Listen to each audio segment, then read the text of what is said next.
أنا الفرعون الصغير، جئت لك اليوم بالخطط التي ستجعل مصر تشق البحار وتغمر الأنهار وتسود العالم. نعم يا مولاي، أنا عارف إنه مش هيسأل، إنها الخطط هو كل يوم جايلك يا حبيبي.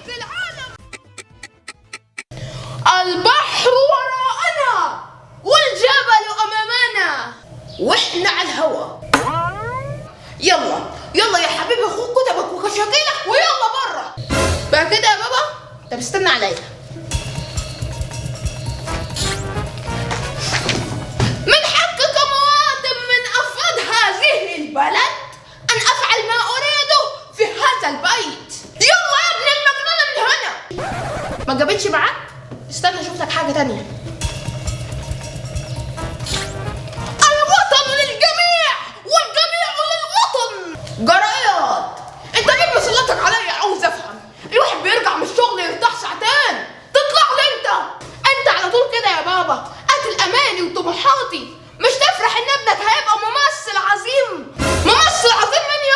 يلا خد الكتب دي يلا من هنا.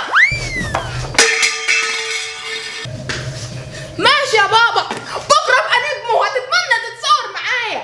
هو كده المشوار صعب في اوله لكن هوصل. الواد اتجنن يا جدعان، ايه اللي حصل في البيت ده؟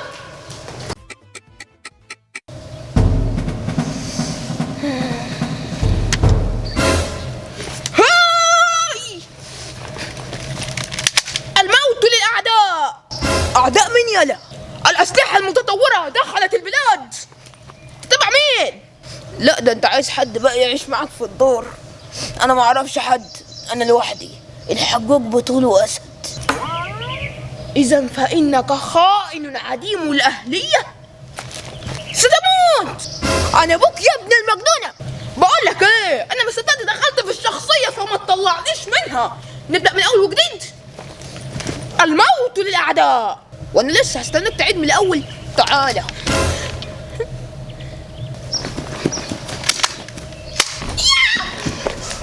بقى جاي تموتني ببندقية يا خرز. تعالى يا حبيبي.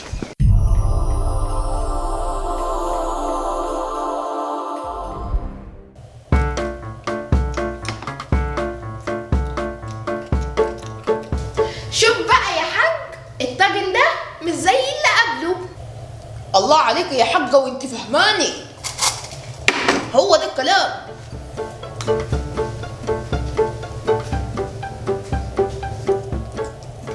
امال الواد ابنك راح فين يا حاجة؟ بقاله شوية كده مش باين. والله ما عارفة يا حاج، هتلاقيه هنا ولا هنا. كويس، اهو كده الواحد مرتاح.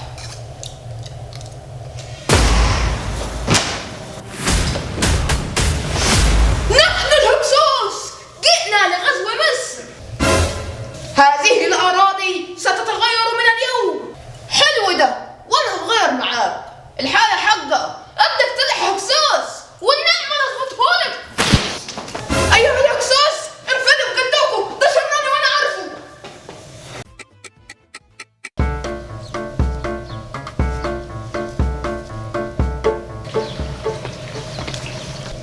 إيه ده؟ الله، انتوا عاملين لي كمين؟ كمين مين ياض؟ اثبت. امان، تعالى يلا عشان عاوزك في موضوع. بص يا ابني، انا حاسس بيك، انت جواك طاقة ونجم كبير. طب دلني على الطريق. لو عايز تبقى فنان بحقه حقيقي لازم تسيبك من البيت ده وتنزل الشارع. هناك هتوصل وهتلاقي اللي انت عايزه. انت شايف كده؟ اكيد.